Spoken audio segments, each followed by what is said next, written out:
ಅವತ್ತು ಆ ಬೈಕ್ ಮೇಲೆ ನಾವು ಹೇಗೆ ಹೊರಟುವೋ ನಿನ್ನ ಜೊತೆ ನನ್ನ ಜೀವನದ ಪ್ರಯಾಣ ಹಾಗೆ ಸಾಗುತ್ತೆ ಅಂತ ಅಂದ್ಕೊಂಡಿದ್ದೆ. ಅವತ್ತು ನಿನಗೆ ನನ್ನ ಪ್ರೀತಿ ಬಗ್ಗೆ ಹೇಳೋ ಅವಕಾಶನೇ ಸಿಗಲಿಲ್ಲ. ಅದಾದ್ಮೇಲಿಂದ ನಾವಿಬ್ಬರು ಸೇರೋ ಅವಕಾಶನೇ ಸಿಗಲಿಲ್ಲ. ಮನಸ್ಸು ಅನ್ನೋ ಪುಸ್ತಕದಲ್ಲಿ ನಿನಗೋಸ್ಕರ ಎಷ್ಟೋ ಪೇಜ್ಗಳ ಪ್ರೇಮ ಕವಿತೆನ ಬರೆದಿಟ್ಕೊಂಡಿದ್ದೆ. ನೀನು ಸಿಕ್ಕಿದಾಗ ಪ್ರತಿ ಪೇಜ್ನ ನಿನ್ನ ಮುಂದೆ ಇಡ್ತೀನಿ. ನಿನ್ನ ಸ್ನೇಹಿತ ಅಜ್ಞಾತ ಪ್ರೇಮಿಯಾದಂಥ ವಿಧಾನನ ನಿನಗೆ ತಿಳಿಸ್ತೀನಿ. ಬೆಂಗಳೂರಿಗೆ ಬರ್ತಾ ಇದ್ದೀನಿ, ನಿನ್ನ ಭೇಟಿ ಮಾಡ್ತೀನಿ. ಲವ್ ಯು ಅವನಿ.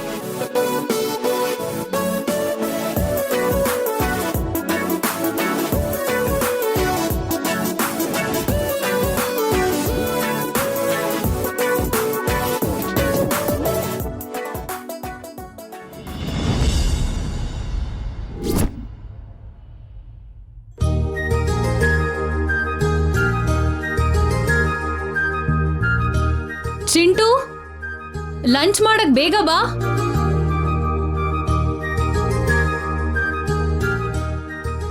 ಏನು ನಿಂತ್ಕೊಂಡೇ ತಿಂತ್ಯಾ? ಇಲ್ಲ, ಕೂತ್ಕೊಂಡೇ ತಿಂತೀನಿ. ಪಿಜ್ಜಾ ಬರ್ಗರ್ ಏನಿಲ್ವಾ? ಆ ರೀತಿ ಫುಡ್ ಎಲ್ಲ ನಮ್ಮ ಮನೇಲಿ ಮಾಡಲ್ಲ. ಅವನಿ ಕೈ ರುಚಿ ನೋಡ್ದಿ ಅಂದ್ರೆ ಅಮೆರಿಕಾಗ್ ಹೋದ್ಮೇಲೆ ಪಾರ್ಸಲ್ ಕಳ್ಸು ಅಂತ ಅವನಿ ಕೇಳ್ತೀಯ. ಹಾಗಿದ್ರೆ ಅವನಿ ಅತ್ತೆ ಕೈ ರುಚಿನ ಟೇಸ್ಟ್ ಮಾಡ್ತೀನಿ.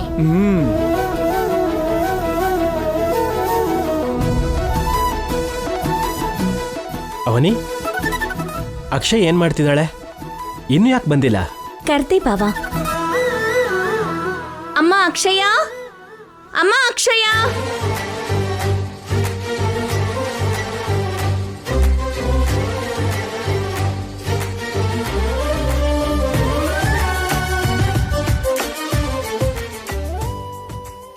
ಏಯ್, ನೀನ್ ಇಲ್ಲಿಂದ ಹೊರಡು. ಅಮ್ಮ. ಏಯ್ ಅಕ್ಷಯ. ಅಕ್ಷಯ, ಅಕ್ಷಯ, ಅಲ್ಲೇ ಯಾಕೆ ನಿಂತ್ಕೊಂಡೆ? ಬಾರಮ್ಮ. ನಾನು ಆಮೇಲೆ ತಿಂತೀನಿ, ನೀವು ತಿನ್ನಿ. ಎಲ್ರ ಜೊತೆ ಕೂತ್ಕೊಂಡು ಊಟ.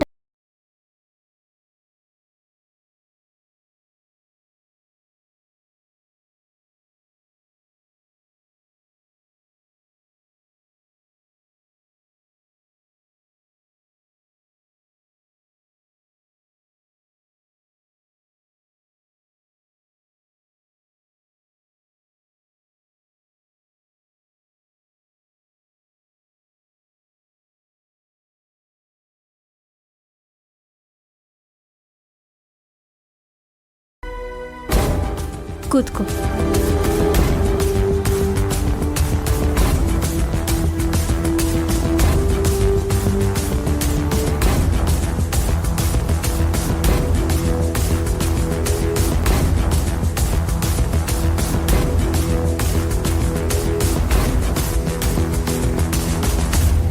ಅಕ್ಷಯಾಗೆ ನಮ್ ಜೊತೆ ಕೂತ್ಕೊಳ್ಳಕ್ಕೆ ಅರ್ಹತೆ ಇಲ್ಲ ಅವ್ನಿ.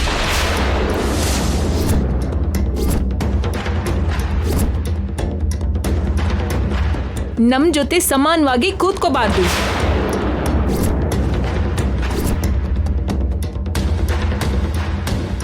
ನನ್ ಮಗಳಿಗೆ ಎಲ್ರ ಜೊತೆ ಕೂತ್ಕೊಂಡು ಊಟ ಮಾಡೋ ಹಕ್ಕಿದೆ. ಆದ್ರೂ ಊಟ ಮಾಡುವಾಗ ಏನ್ ನಿಮ್ ಜಗಳ ನಿಹಾರಿಕಾ? ಅಕ್ಕ, ಅವ್ರವ್ರ ಡಿಮ್ಯಾಂಡ್ ಅವ್ರಿಗಿರುತ್ತೆ. ಈ ವಿಷಯದಲ್ಲಿ ನೀನು ಮೂಗ್ ತುರಿಸ್ತಾ ಇದ್ರೆ ತುಂಬಾ ಒಳ್ಳೇದು ಅನ್ಸುತ್ತೆ. ಇಲ್ಲಿವರೆಗೂ ಅನಾಥೆಯಾಗಿದ್ದು ಸಡನ್ ಆಗಿ ನಿನ್ ಮಗಳು ಅಂತ ಅಂದ್ರೆ ನಮ್ಗೆ ಅಕ್ಸೆಪ್ಟ್ ಮಾಡ್ಕೊಳಕ್ ಆಗಲ್ಲ. ಹೌದು, ನಮ್ ದೃಷ್ಟಿಲ್ ಮಾತ್ರ ಅವಳು ಯಾವತ್ತಿದ್ರೂ ಹೊರಗಿನವಳೆ. ನೀವು ಶೌರ್ಯನ್ ಕರ್ಕೊಂಡ್ ಬಂದಾಗ ನಾವು ಹೀಗೆ ಅಂದ್ವಾ? ಶೌರ್ಯ ನಮ್ಮಣ್ಣನಿಗೆ ಮಾತ್ರ ಹುಟ್ಟಿರೋದು, ನಿನಗ್ ಹುಟ್ಲಿಲ್ಲ. ಅಕ್ಷಯ ಹಾಗಲ್ಲ, ಅವನಿಗೆ ನನಗೆ ಹುಟ್ಟಿರೋದು. ಮಕ್ಳಿಲ್ದೇರೋಳು ಅಂತ ಚುಚ್ಚಿ ಮಾತಾಡ್ತಾ ಇದ್ದೀರಾ? ಏಯ್, ಮಕ್ಕಳು ವಿಷಯದಲ್ಲಿ ನಿಹಾರಿಕಂಗ್ ಏನಾದ್ರು ಅಂದ್ರೆ ನಾನ್ ಸುಮ್ಮನೆ ಇರಲ್ಲ. ನನ್ ಮಗಳ ವಿಷಯದಲ್ಲಿ ನೀವೇನಾದ್ರೂ ಅಂದ್ರೆ ನಾನು ಕೂಡ ಸುಮ್ಮನೆ ಇರಲ್ಲ. ಈ ಮನೆಯಲ್ಲಿ ಎಲ್ಲರೂ ಸೇರಿ ಊಟ ಮಾಡುವಂಥ ದಿನ ಇವತ್ತೇ ಕೊನೆ ಅಂತ ಅನ್ಸುತ್ತೆ. ಅದೇ ಬೆಟ್ರೇನೋ. ಯಾಕಂದ್ರೆ ಹೆಸರಿಗೆ ಮಾತ್ರ ಕೂಡು ಕುಟುಂಬ ಅಷ್ಟೇ. 2 ವರ್ಗಗಳು ಏರ್ಪಟ್ಟಿದ್ದಾವೆ, ಪಾಲಕ ವರ್ಗ, ಪೀಡಿತ ವರ್ಗ ಅಂತ. ಅಮ್ಮ ಅಪ್ಪ ಬರೋ ಟೈಮ್ ಆಗಿದೆ, ಎಲ್ಲರೂ ಸ್ವಲ್ಪ ಸೈಲೆಂಟ್ ಆಗಿರಿ. ಯಾರು ಏನೇ ಅನ್ಕೊಂಡ್ರು ಅಕ್ಷಯ ಮಾತ್ರ ನಮ್ಮ ಸರಿ ಸಮಾನವಾಗಿ ಕೂತ್ಕೊಂಡು ತಿನ್ನೋ ಹಾಗಿಲ್ಲ. ನೀನ್ ಹೇಳಿದ್ದು ನಿಜ ನಿಹಾರಿಕಾ.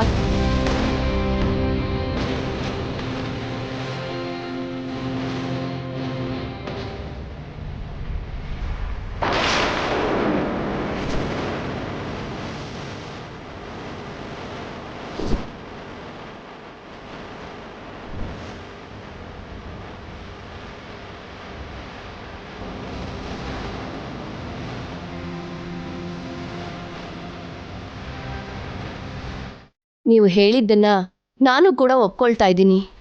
ಅಕ್ಷಯ ನಿಮ್ ಜೊತೆ ಕೂತ್ಕೊಂಡು ತಿನ್ನೋದಕ್ಕೆ ಸರಿ ಹೋಗಲ್ಲ.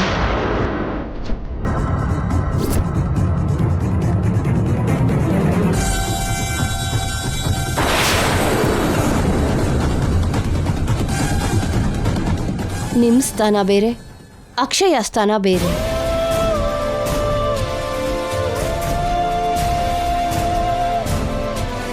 ನೀವು ಭಕ್ತರಾದ್ರೆ ಅಕ್ಷಯ ಅಮ್ಮನವರು.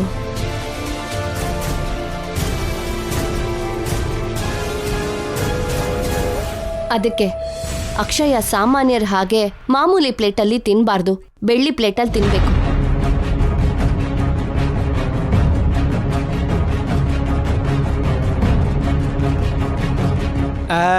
ಅದು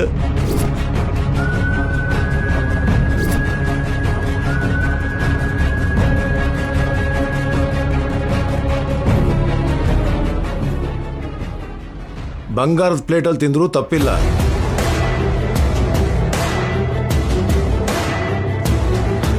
ವೇದ, ಮೊದಲು ಅಕ್ಷಯನ್ ಬಡಿಸು.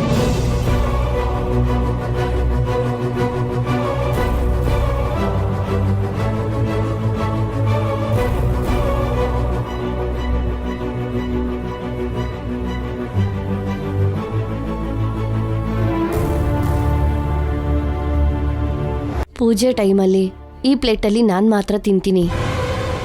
ನೀನು ನನ್ನ ಆಚಾರದ ವಾರಸ್ದಾರಳಾಗಿರೋದ್ರಿಂದ ಇನ್ಮೇಲೆ ನೀನು ಇದೇ ಪ್ಲೇಟಲ್ಲಿ ತಿನ್ನಬೇಕು. ಅಗತ್ಯ ಇಲ್ಲ ಅಜ್ಜಿ, ನೀವು ಇದ್ರಲ್ಲೇ ತಿನ್ನಿ, ನಾನು ಮಾಮೂಲಿ ಪ್ಲೇಟ್ನಲ್ಲೇ ತಿಂತೀನಿ. ನೀನು ಇನ್ಯಾರ ಬಗ್ಗೆನೂ ತಲೆ ಕೆಡಿಸ್ಕೋಬೇಡ, ತಿನ್ನಮ್ಮ. ಇದು ಟೂ ಮಚ್ ಅತ್ತೆ.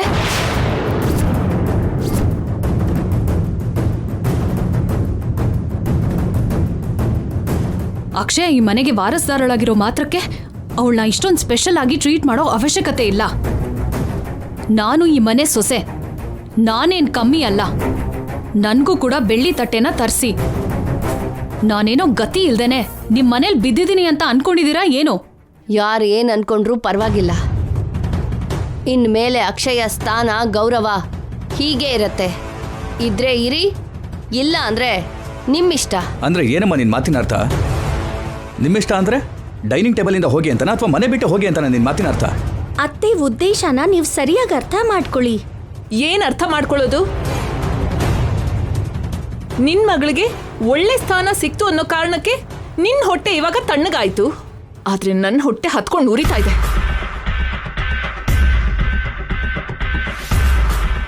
ಮಕ್ಕಳು ದೂರ ಮಾಡ್ತಾ ಇದ್ದಾರೆ ಅಂದ ಮಾತ್ರಕ್ಕೆ ತಂದೆ ತಾಯಿ ಕೂಡ ದೂರ ಮಾಡಬಾರ್ದು.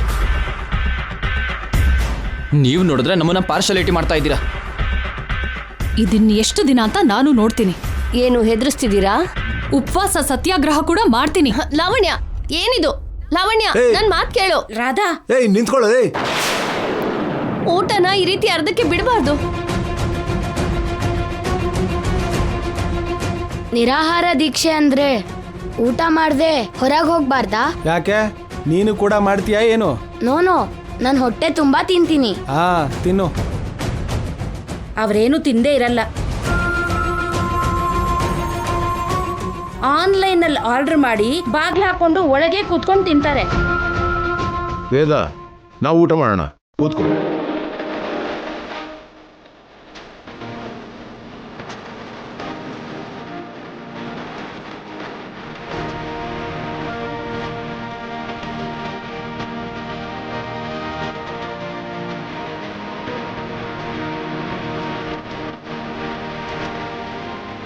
ಇವತ್ತು ನೀನು ನನ್ನ ಕೈ ತುತ್ತನ್ನ ತಿನ್ನಮ್ಮ.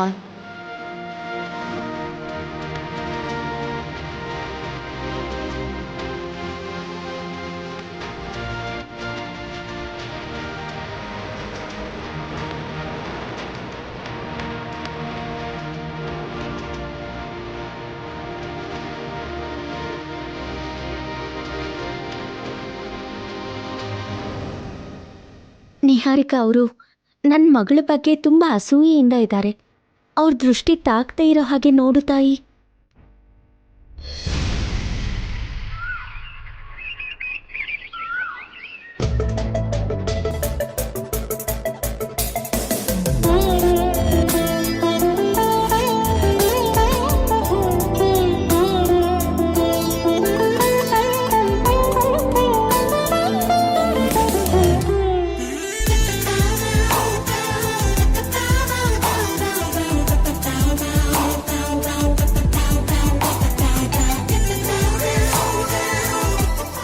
ನನ್ನ ರೂಮ್ ಸರಿ ಹೋಯ್ತು ಪ್ರಭಾವತಿ.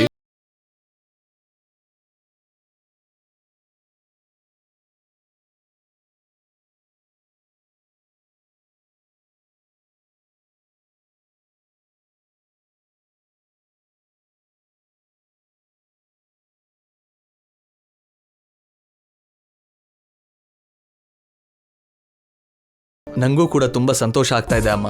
ಹೆಂಡತಿ ಇದ್ದಿದ್ರೆ ನಿನಗೆ ಸ್ವಲ್ಪ ಕೆಲಸ ಕಡಿಮೆ ಆಗ್ತಿತ್ತಲ್ವಾ? ನನಗ್ ಕೂಡ ನನ್ನ ಸೊಸೆ ಕೆಲ್ಸದಲ್ಲಿ ಸಹಾಯ ಮಾಡ್ತಿದ್ಲು. ನಾನ್ ಹಿಟ್ಟು ರುಬ್ಬಿದ್ರೆ ಅವಳು ದೋಸೆ ಹಾಕ್ತಿದ್ಲು, ನಾನ್ ಬಟ್ಟೆ ಒಗೆದ್ರೆ ಅವಳು ಒಣಗಾಕ್ತಿದ್ಲು, ನಾನು ದೀಪ ಹಚ್ಚಿದ್ರೆ ಅವಳು ಆರತಿ ಮಾಡ್ತಿದ್ಲು. ಬೇಗ ಮದ್ವೆ ಮಾಡ್ಕೋಪ. ಸೊಸೆ ಇಲ್ದೆ ನನಗೆ ಮೊಮ್ಮಕ್ಕಳು ಇಲ್ದೆ ಮನೆ ಅಂತೂ ಬಿಕೋ ಅನ್ನಿಸ್ತಿದೆ. ನಿನಗೆ ಯಾವಾಗ್ಲೂ ನನ್ನ ಮದ್ವೆ ಚಿಂತೆ ಬಿಟ್ಟು ಬೇರೆ ಯೋಚನೆನೇ ಬರಲ್ವಾ ಪ್ರಭಾ? ಮದ್ವೆ ಗೋಳು ಅಂದೆ ಸಂಭ್ರಮ ಆಗಿ ಬದಲಾಯಿಸು, ಆಗ ನನ್ ಟಾರ್ಚರ್ ನಿನ್ಗಿರಲ್ಲ. ನಾನು ಸ್ನಾನ ಮಾಡ್ಕೊಂಬರ್ತೀನಿ. ಇವತ್ತು ಆಚೆ ತಿನ್ನೋಣ, ನೀನ್ ರೆಡಿ ಇರು. ಏಯ್, ನನ್ನ ಮಗ ಮದ್ವೆ ಮಾಡ್ಕೊಳ್ದೆ ತಾಯಿಗೆ ತೊಂದರೆ ಕೊಡ್ತಾ ಇದ್ದಾನಂತ ನಿನ್ ಮೇಲ್ ಕೇಸ್ ಹಾಕ್ತೀನಿ. ಹಾಕು ಪ್ರಭಾ, ಹಾಕು. ನನ್ನ ಕೇಸ್ನ ನಾನೇ ವಾದ ಮಾಡಿ ಗೆಲ್ತೀನಿ.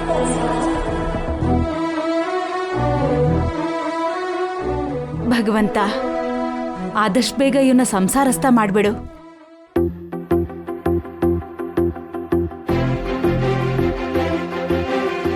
ಇಷ್ಟು ವರ್ಷ ನಾನಿರೋ ಜಾಗಕ್ಕೆ ನೀನ್ ಬರಕ್ಕಾಗದೇ ಇರೋದಕ್ಕೆ ನೀನಿರೋ ಊರಿಗೆ ನಾನೇ ಬಂದಿದ್ದೀನಿ. ನಿನ್ನ ಹೇಗೆ ಭೇಟಿ ಮಾಡ್ತೀನಿ, ಯಾವಾಗ ಭೇಟಿ ಮಾಡ್ತೀನಿ ಅಂತ ಆತರದಿಂದ ಕಾಯ್ತಾ ಇದ್ದೀನಿ. ಈ ಸರಿ ಖಂಡಿತವಾಗ್ಲೂ ನಾನು ನಿನ್ನ ಪ್ರೀತಿ ಮಾಡ್ತಿರೋ ವಿಷಯ ಹೇಳ್ಬಿಡ್ತೀನಿ. ಸತ್ಯ,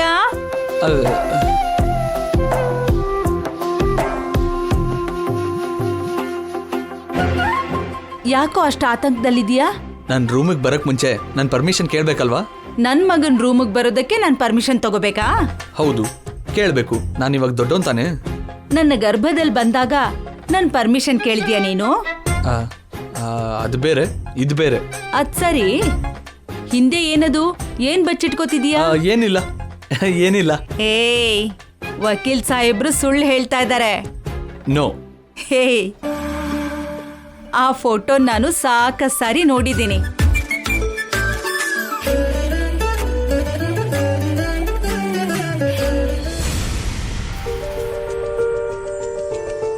ಹೌದಾ? ಈ ಫೋಟೋನ ಬೀರುನಲ್ಲಿ ನೋಡಿದ್ದೆ, ನಿನ್ ಪರ್ಸಲ್ಲೂ ನೋಡಿದ್ದೆ, ಪುಸ್ತಕದಲ್ಲೂ ನೋಡಿದ್ದೆ, ನಿನ್ ಮನಸ್ಸಲ್ಲಿ ಕೂಡ ನೋಡಿದೀನೋ. ನಾನ್ ಕೇಳಕ್ ಮುಂಚೆನೆ ಹೇಳ್ತೀಯಂತ ಇಷ್ಟ ದಿನ ಕಾದೆ. ಯಾರೋ ಈ ಹುಡುಗಿ? ಹೆಸರೇನು? ಗರ್ಭಗುಡಿಲಿರೋ ದೇವತೆ ತರ ಇದ್ದಾಳೆ. ಹೆಸರು ಅವನಿ, ನನ್ನ ಕಾಲೇಜ್ ಮೇಟ್. ನಿನ್ನ ನಂತರ ನಾನು ಇಷ್ಟಪಡೋರು ಈ ಭೂಮಿ ಮೇಲೆ ಯಾರಾದರೂ ಇದ್ದಾರೆ ಅಂತಂದ್ರೆ ಈ ಅವನಿ ಮಾತ್ರ. ಮಳೆಗೋಸ್ಕರ ಎದುರು ನೋಡ್ತಾ ಇದ್ರೆ ತುಂತುರು ಮಳೆ ಹಾಗೆ ನನ್ನ ಜೀವನದೊಳಗೆ ಬಂದು ಹೊರಟೋಗ್ಬಿಟ್ಲು. ಮನಸ್ಸಲ್ಲಿ ಪ್ರೀತಿನ ಹುಟ್ಟಿಸಿ ಹೊರಟೋಗ್ಬಿಟ್ಲು. 7 ವರ್ಷ ಆಯಿತು. ನಾವು ದೂರ ಆಗಿ ಅವಳ ಜೊತೆನೆ 7 ಹೆಜ್ಜೆ ಹಾಕಬೇಕು ಅಂದ್ಕೊಂಡಿದ್ದೀನಿ. ನೆನಪು ಮಾಡ್ಕೊಳ್ದೇನೆ 3 ನಿಮಿಷ ಕೂಡ ಇರೋಕ್ಕಾಗಲ್ಲ. ಅದಕ್ಕೆ ಅವನಿಗೆ 3 ಗಂಟೆ ಹಾಕಬೇಕು ಅಂದ್ಕೊಂಡಿದ್ದೀನಿ. ಮನುಷ್ಯನ ಆಯಸ್ಸು 100 ವರ್ಷ ಆಗಿದ್ರೆ ಆ 100 ವರ್ಷನೂ ಅವನಿ ಜೊತೆನೆ ಜೀವನ ಪ್ರಯಾಣ ಮಾಡಬೇಕು ಅಂದ್ಕೊಂಡಿದ್ದೀನಿ. ಅವನಿ ಎಷ್ಟು ಸೌಮ್ಯಳೋ ಅಷ್ಟೇ ಡೇರಿಂಗ್ ಅಂಡ್ ಡ್ಯಾಶಿಂಗ್ ಕೂಡ. ಅವನಿ ಬಗ್ಗೆ ಗೊತ್ತಾಗೋದಕ್ಕೆ ನಿಂಗೊಂದು ಘಟನೆ ಹೇಳ್ತೀನಿ ಕೇಳಮ್ಮ. ನಾನು ಲಾಯರ್ ಆಗಿದ್ದ ಬಿಗಿನಿಂಗ್ ಡೇಸಲ್ಲಿ ಬೆಂಗಳೂರಲ್ಲಿದ್ದಾಗ ನಡೆದು ಒಂದು ಘಟನೆ ಇದು.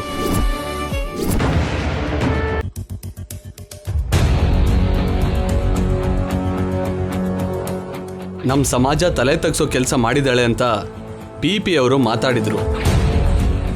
ಮರ್ಯಾದೆನ ದುಡ್ಡಿಂದ ಕೊಂಡ್ಕೊಳ್ಳೋ ದಿನಗಳಿದು. ಅದಕ್ಕೆ ನಿಮ್ಮಂಥ ಬಲಿಪಶುಗಳು ಹೀಗೆ ಕಣ್ಣಿಗೆ ಬಟ್ಟೆ ಕಟ್ಕೊಂಡಿರೋ ನ್ಯಾಯ ದೇವತೆ ಮುಂದೆ ಕಣ್ಣೀರಿಂದ ತಲೆ ತಗ್ಸೋ ಪರಿಸ್ಥಿತಿ ಇವತ್ತು ಬಂದಿದೆ. ಸಮಾಜ 2 ವರ್ಗಗಳಾಗಿ ಬೇರೆಯಾಗಿದೆ. ನೋವು ಕೊಡೋ ವರ್ಗ, ನೋವು ಅನುಭವಿಸೋ ವರ್ಗ ಅಂತ ಬೇರೆ ಆಗೋಗಿದೆ. ಅಧಿಕಾರ, ಕೀರ್ತಿ, ಪದವಿ ರಾಜ್ಯನ ಆಳ್ತಾ ಇದೆ. ಅದಕ್ಕೆ ಹೆಣ್ಮಕ್ಳಿಗೆ ಅನ್ಯಾಯ ಹೆಚ್ಚಾಗ್ತಾ ಇದೆ. ನನ್ನ ಹತ್ರ ಯಾವುದೇ ಥರ ಆಧಾರ ಸಾಕ್ಷಿ ಇಲ್ಲದೆ ಇರೋದಕ್ಕೆ ಇಷ್ಟೊತ್ತು ಮೌನವಾಗಿರ್ಬೇಕಾಗಿ ಬಂತು. ಅವ್ರಿಗೆ ಶಿಕ್ಷೆ ಕೊಡೋದಕ್ಕೆ ಯಾವುದಾದ್ರೂ ಒಂದು ಚಿಕ್ಕ ಆಧಾರ ಇದ್ರೂ ಹೇಳು. 3 ಜನನೂ ಜೀವನ ಪೂರ್ತಿ ಜೈಲಲ್ಲಿ ಕೂತ್ಕೊಳ್ಳೋ ಹಾಗೆ ನಾನು ಮಾಡ್ತೀನಿ.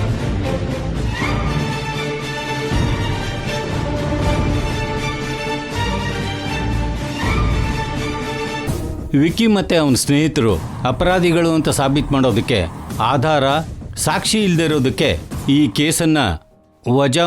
ಆಧಾರ ಇದೆ ಜಡ್ಜ್ ಸರ್.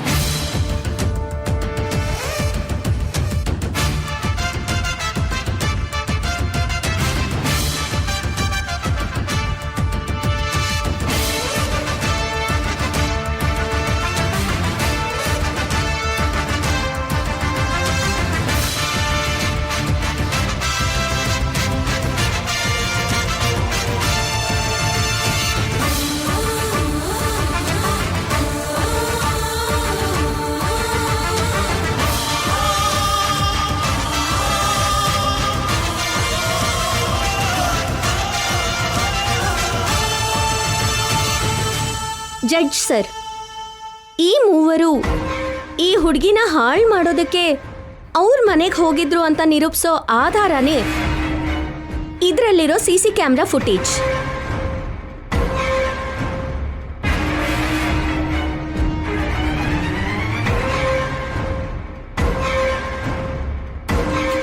ಸಿಸಿ ಕ್ಯಾಮ್ರಾ ಫುಟೇಜ್ನ ಮಾಯ ಮಾಡೋ ಪ್ರಯತ್ನ ಮಾಡಿದ್ರು. ಆದರೂ ಸರಿ, ನನಗಿರೋ ಸೋರ್ಸಿಂದ ಪಡ್ಕೊಳ್ಳೋದಕ್ಕೆ ಸಾಧ್ಯ ಆಯಿತು.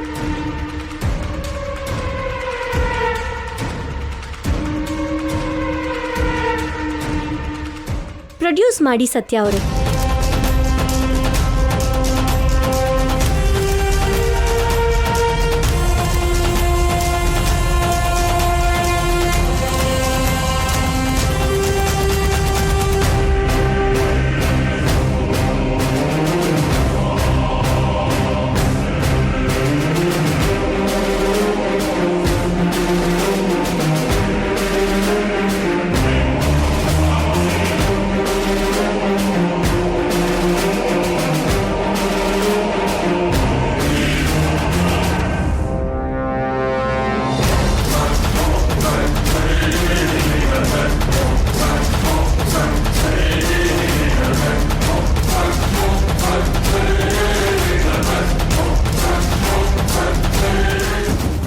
ಆಧಾರಗಳನ್ನು ಪರಿಶೀಲಿಸಿದ ಮೇಲೆ ವಿಕ್ಕಿ ಮತ್ತು ಅವನ ಸ್ನೇಹಿತರು ಅಪರಾಧಿಗಳೆಂದು ಸಾಬೀತಾಗಿದೆ.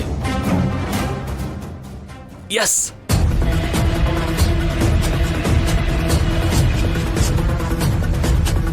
ಮಾನಭಂಗ ಅನೈತಿಕ. ಅದಕ್ಕಾಗಿ IPC ಸೆಕ್ಷನ್ 376, 512 ಆ ಪ್ರಕಾರ ಮೂವರಿಗೂ 2 ವರ್ಷ ಕಠಿಣ ಕಾರಾಗೃಹ ಶಿಕ್ಷೆ ವಿಧಿಸಿ ತೀರ್ಪು ನೀಡಲಾಗುತ್ತಿದೆ. ಎಸ್, ಟೈಮಿಗೆ ಕರೆಕ್ಟಾಗಿ ಬಂದು ಹೆಲ್ಪ್ ಮಾಡಿದ್ದಕ್ಕೆ thank you so much Avani. Last ಮಿನಿಟಲ್ಲಿ ಬಂದು ಸೋಲ್ದಾಗೆ ಕೇಸ್ ಗೆಲ್ಸ್ದೆ. ನಂದೇನಿದೆ ಸತ್ಯ, ನಾನ್ ಮಾಡಿದ್ದು ಕೇವಲ ಸಹಾಯ, ನೀನ್ ಮಾಡಿದ್ದು ಸಾಹಸ. ಅಧಿಕಾರದ ಪಾರ್ಟಿ ಮಿನಿಸ್ಟರ್ ಮಗಂಗೆ ಶಿಕ್ಷೆ ಆಗೋ ಹಾಗೆ ಮಾಡ್ದೆ. ಧರ್ಮದ ಪರವಾಗಿರ್ತೀಯ, ನ್ಯಾಯದ ಪರವಾಗಿರ್ತೀಯ. ಅದಕ್ಕೆ ಆ ನ್ಯಾಯ ದೇವತೆನೇ ನಿನ್ನನ್ನು ಗೆಲ್ಸದ್ಲು.